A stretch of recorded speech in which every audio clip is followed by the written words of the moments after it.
Today we were assembled here to discuss a very relevant topic, emerging sectors in Tamil Nadu, pathway towards India's $5 trillion economy.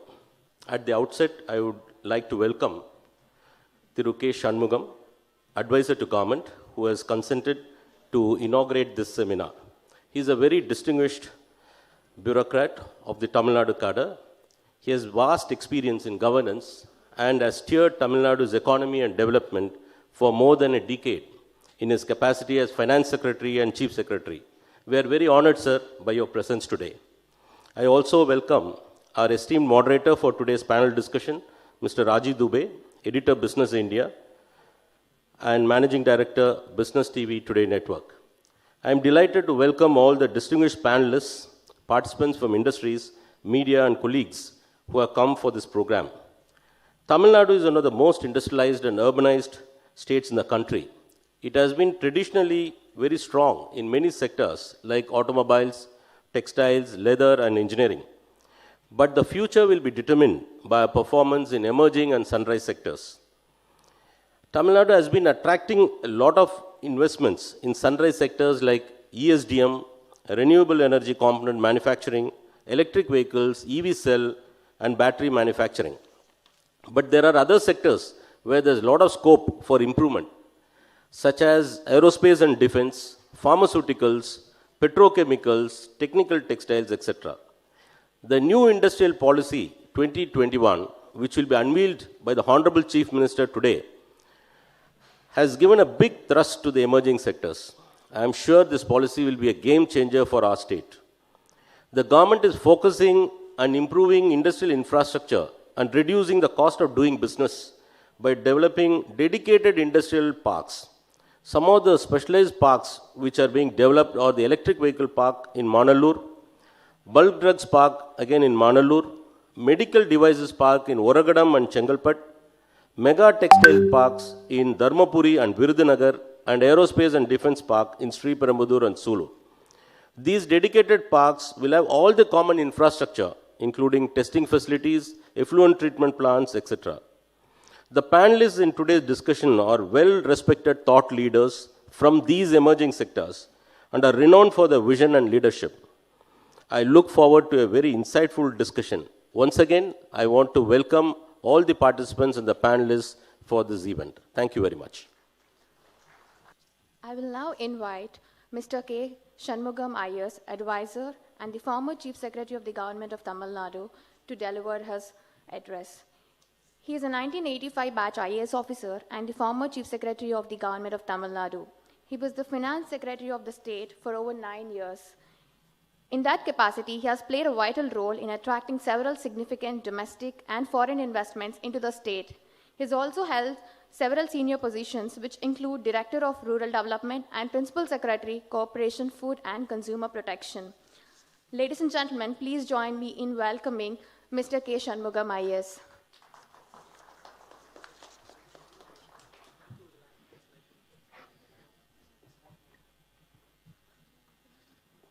Greetings to all of you. I am indeed honored to inaugurate this seminar, Emerging Sectors in Tamil Nadu Towards a 5 Trillion Economy.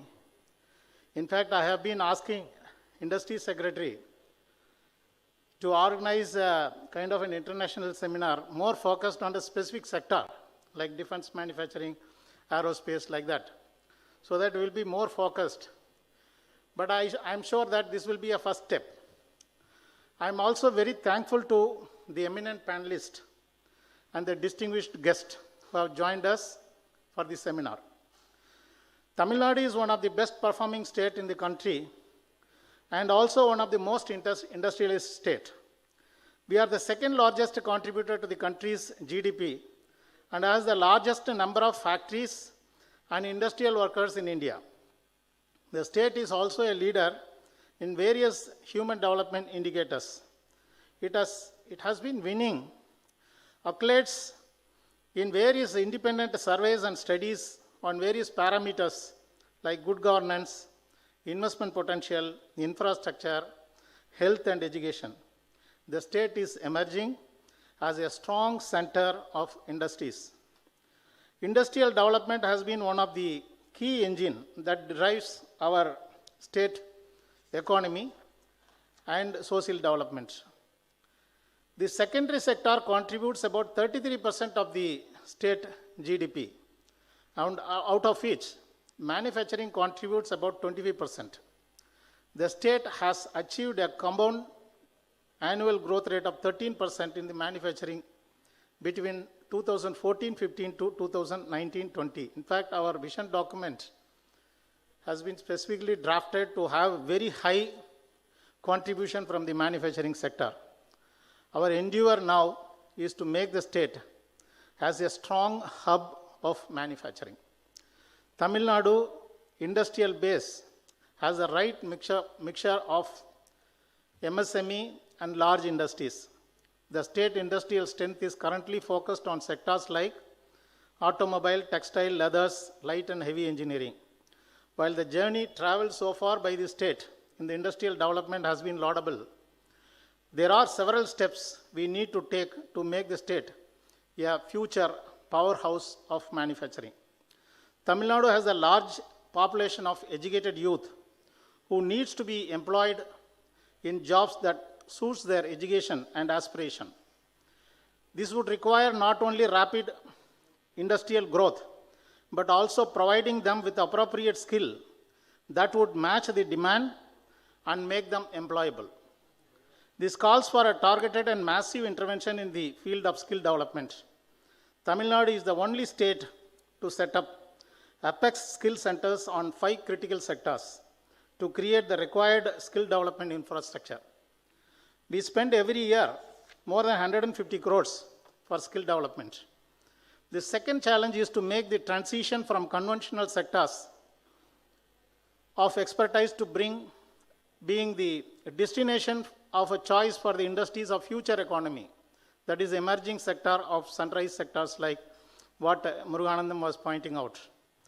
It is the vision of this government to focus on a few specific sunrise sectors, which would include aerospace, defense sector, agro and food processing industries, energy, electronics, medical devices, pharmaceutical and technical textiles.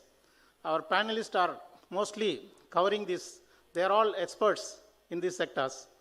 In the last 2 years, the government has unveiled several visionary policies to fulfill this vision, which includes Tamil Nadu Startup and Innovation Policy 2018-23, Blockchain Policy 2020, Electrical Vehicle Policy 2019, Tamil Nadu Electronics and Hardware Manufacturing Policy 2020. These policies offer financial incentives and facilitation to attract investment and nurture new ventures in this respective sector. In fact, Tamil Nadu is one of the first states to switch over to a new kind of incentive package after GST was introduced. As a culmination of these steps today, Honorable Chief Minister will unveil Tamil Nadu Industrial Policy 2021 with a special package of incentives for sunrise sector. The focus of this new policy will be to achieve an annual growth of 15% in manufacturing in the next 5 years and to increase the contribution of manufacturing sector to 30% of state GDP. We also will strive to create 2 million jobs by 2025. In my opinion, Tamil Nadu is a state which is well placed to tap the potential offered by emerging sectors. The state has excellent infrastructure and one of the best human resources available anywhere in Asia. We also have conducive government policies, which I have already mentioned. Government is focused on implementing targeted schemes, an example being the development of Tamil Nadu Defense Industrial Corridor with the 5 nodes in Chennai, Hosur, Salem, Trichy and Coimbatore, and Chennai-Bangalore Industrial Corridor, Chennai-Thoothukudi Industrial Corridor will offer more investment opportunities. The state is also proposing to develop sector-specific parks like food parks, electronic vehicle parks to promote sunrise sectors. Tamil Nadu is endowed with a variety of agroclimatic zones, which provides ample opportunity of converting the state into the agro-processing and agro-export hub. Today, we have an eminent panelist and I am sure that we will get a lot of new ideas from them on the way forward. And I assure you that the government will work wholeheartedly on your ideas to achieve our goals. I once again thank you for participating in this seminar by sparing your valuable time. Thank you very much.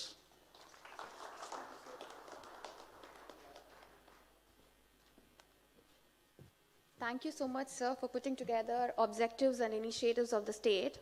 Now it gives me immense pleasure to introduce Mr. Rajiv Dubey, the moderator for today's panel discussion.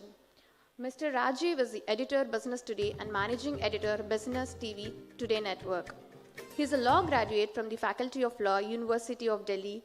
Previously, he has worked with the Economic Times, Business Today, the Financial Express, and BWI Business World. He was awarded the Shriram Awards for Excellence in Financial Journalism and Ramnath Goenka Award for Excellence in Business Journalism. Ladies and gentlemen, please join me in welcoming Mr. Rajiv Dubey. Over to you, Rajiv.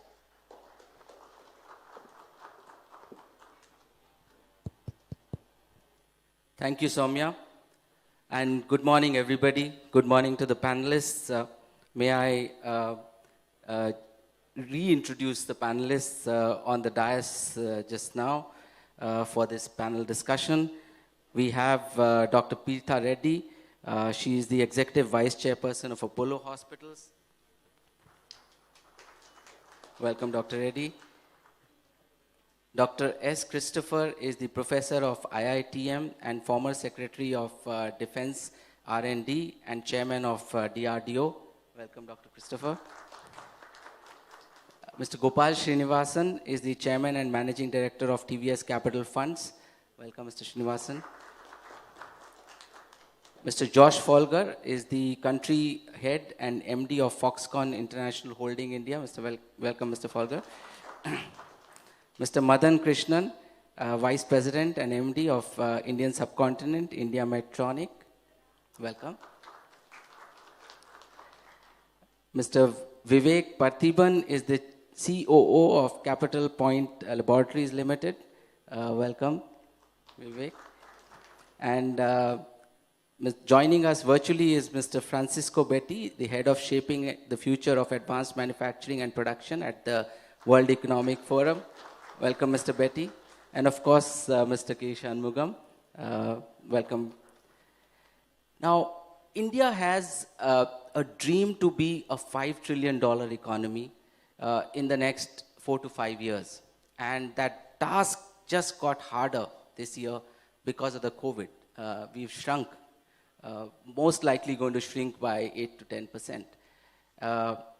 Now, if we have to, as a country, get to the $5 trillion mark in the next 4 to 5 years, some of the states, including some of the bigger states like Tamil Nadu, will have to play a very, very crucial role for us to get to that. And TN has been actually at 250 billion. It is well placed to catapult not just the state but also the country towards perhaps a $1 trillion economy within the state, and then if 4 or 5 such states come together, we would have a $5 trillion economy without doubt. And the building blocks have been put up by the state of Tamil Nadu over the years.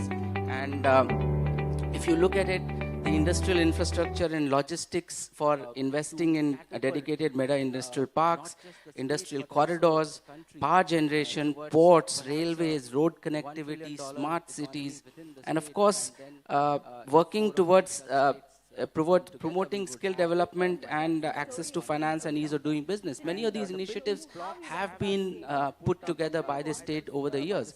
And so we probably have the building blocks to get to that state. But let me hear it from the panelists who are deeply entrenched in the success of Tamil Nadu, who are going to be a big contributor if we are to get to this $1 trillion economy. So I'd like to request the panelists to maybe take about a couple of minutes to start with and give us a feel of what do they think are the key 4 to 5 areas in which which will help Tamil Nadu get onto the path to a $1 trillion economy and take us towards a $5 trillion economy as a nation. May I request, Josh, would you like to start? Maybe we can start with 2 minutes each from the panelists. A couple of minutes to start with, and give us a feel of what do they think are the key 4 to 5 areas in which will help. Thanks, Rajiv, and Vanakkam. So it's good to see everybody and safe. So, Muruganandam sir, Shanmugam sir, it's a pleasure to be here. I think achieving this $5 trillion vision is, in my opinion, quite realistic. I think, at least I feel it's one of my quick milestones for India to hit 5, 10, and I think we need to grow in the next few decades. Tamil Nadu is one of the forerunners. I feel, at least in the ICT space, the National Policy of Electronics 2019 states the goal of $400 billion by 2025. Now, what I'm very happy is the Tamil Nadu electronic policy states the goal to achieve 100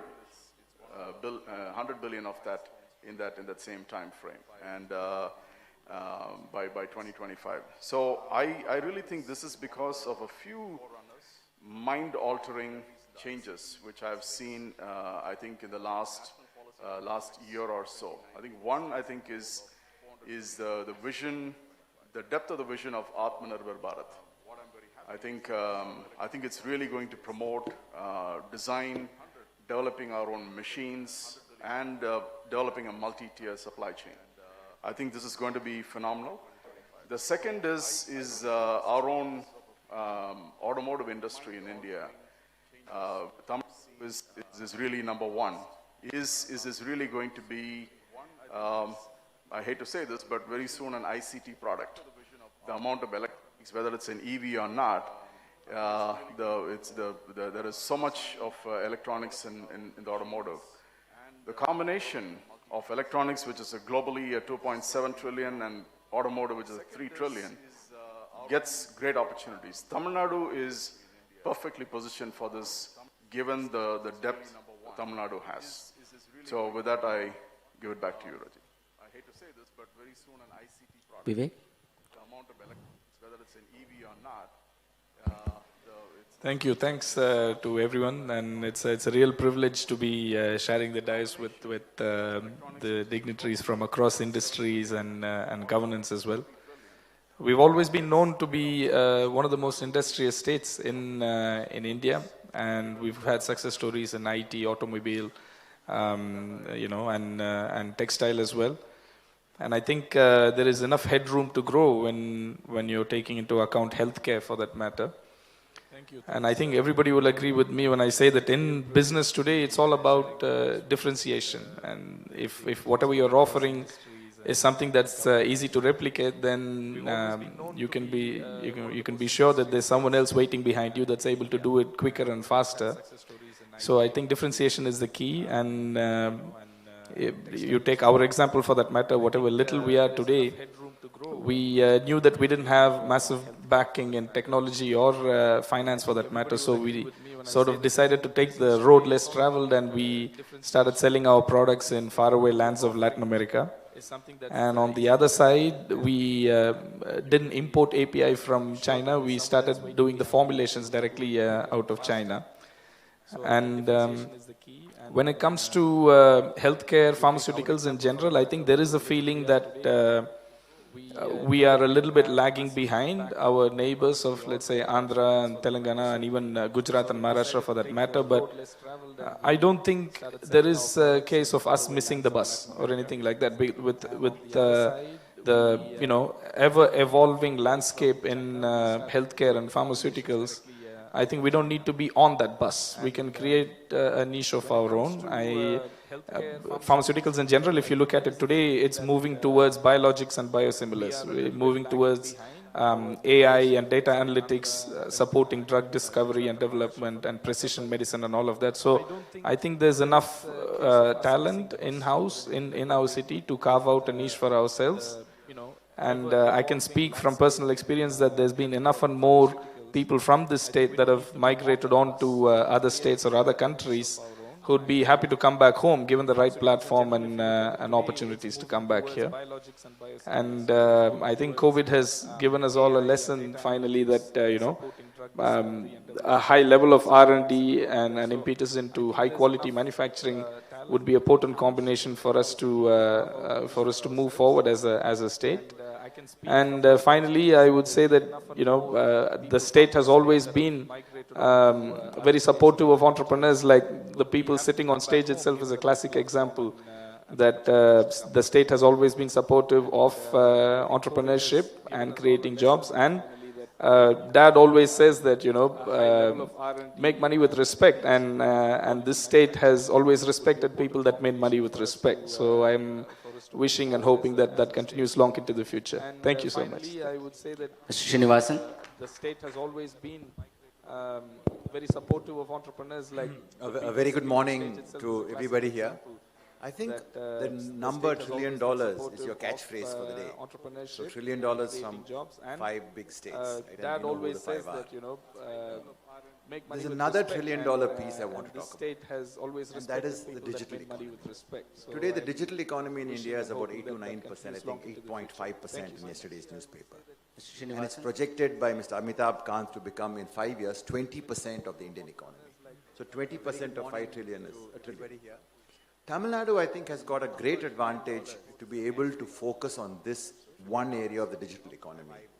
With its vast education system, its long history in IT services, and with its iconic academic industry connections, which is symbolized by Asia, maybe, I don't know, but India's largest research park in IIT Madras, which is a spectacular monument to innovation and collaboration. We are in a very, very strong place. Companies in the area of SaaS, Tamil Nadu's Chennai is called the SaaS capital of India, SaaS Bhumi as we call it. There are more than 22 SaaS startups recently in Chennai coming out of Zoho. The valuation of SaaS companies in Chennai will put many industrial groups to shame. It's around $20 billion. So I think we need to build on the SaaS story, and there are things we need to do which we can talk about in the panel, and also make sure that this digital economy is something that we put our mark on, just like people like Josh have put their mark on electronic manufacturing and Apollo Group and healthcare and the TVS Group and so on and so forth. That's the point I would want to bring attention to. May I bring in Dr. Betti before we move to you, ma'am, because he's been... Dr. Betti, would you... Dr. Betti, can you hear us? Can you hear me? Yes, we can hear you now. Yes. Brilliant. Well, a very good morning. Good morning. First of all, and let me share how thrilled I am to be joining you this morning from Geneva, Switzerland, and also because of the fact that we are working closely with guidance and through the forum providing a global platform for guidance and the Tamil Nadu state to showcase on the global stage all the amazing progress that is being made and that has been made over the past years. To your question, I think that what COVID-19 created and brought on us, it's a sort of a perfect storm, and a perfect storm that brought in new challenges, but also a unique window of opportunity. And the launch of a new industrial strategy could not be more timely within that very particular window. I mean, a perfect storm that it's important to know that was already forming the horizon. And if you look at how different megatrends, such as the fourth industrial revolution combined with climate change and the imperative for sustainability, the latest geopolitical development, I mean, all that was already forcing local economies and companies to rethink their approaches to manufacturing and supply systems. And Tamil Nadu has been, over the past years, making tremendous progress and efforts in many areas that are critical for manufacturing. Now, the opportunity now, of course, is to maintain that unique leadership position and to increase the share of manufacturing, further attract manufacturing as companies globally rethink their manufacturing and supply chain footprint to build resilience, to diversify, and to look at new approaches that will hopefully help them navigate future crises. If we look at the future outlook, I mean, I think it's not wrong to assume that crises will more likely intensify and happen more often. So I think it's in that context that the launch of a new industrial strategy, the launch of new policies that will support the manufacturing sector can help companies not just see Tamil Nadu as the manufacturing location both for the Indian market and the global market, but also as a way to diversify their global footprint and build resiliency. So, and back, you ask us to highlight one or two priorities. I mean, building on what my colleagues mentioned, I would like to bring in 2 points. One, I think it's the important role of innovation that was already highlighted, and the second one, the public-private dialogue. And these type of conversations that we are having today with the government, with the private sector, are essential for forging the right policies. Sure. Ms. Reddy? To diversify their global footprint and build one, I think it's the important role of innovation. Morning, it's an honor to be with everyone here today. And while we're saying 5 trillion economy, I think our goal now for Tamil Nadu seems to be 1. It can probably surpass more than that. Having said that, it's in 3 parts actually. There's us being service providers. We've got complete encouragement from the government. We can't complain, but as an industry, we can keep asking so that we can do our job better. So that we will continue to do. Having said that, manufacturing has like huge potential, and we can't go away from that fact. And the digital space is, it's moving from every second is growing, and the valuations are really hitting the kind of levels which I think sometimes we can't even understand, but we're delighted that India is playing a huge role in that. Having said that, Mr. Madan is next to me, and we've had the opportunity to work closely together. And there are about 6,000 medical devices which are available worldwide, and that's the kind of data we have. But barely 1/6 of them are made in India. So to me, it's a huge opportunity. While, we may be disappointed with numbers, but we should see it as an opportunity going forward. We have one of the best investor confidence levels right now in Tamil Nadu. We need to see how we can use that to really build this industry. 75 to 80% import dependency on medical devices. So I think there's a lot we can do there. The Prime Minister's announcement on how healthcare has to reach every Indian opens up the space both for services, for digitization, and for manufacturing. So I think there's a huge scope. And apart from that, it's going to provide jobs. It's going to provide a minimum of 1 million jobs year on year for Indians, if we get it right and if we do it right. And one piece, I think, while we're talking about manufacturing, skilling is very important. If we want to provide jobs, we have to create infrastructure for skilling. While the state has done it very well, I think there's a lot more which can be done, and the archaic norms which are there for every aspect of skilling and education might need to be changed, and we have to look at it. And having said that, I think the potential is huge. We should not allow ourselves to miss the bus. We need to hit those targets, and to do that, we need to think a bit forward. We need to think differently. And I think with the kind of support, I must acknowledge the role played by our advisor to the government, and of course, Mr. Murugan, and then all, our both stalwarts in the IAS field. They've done so much for industry, and I'm hoping that that momentum will continue in the future. Thank you.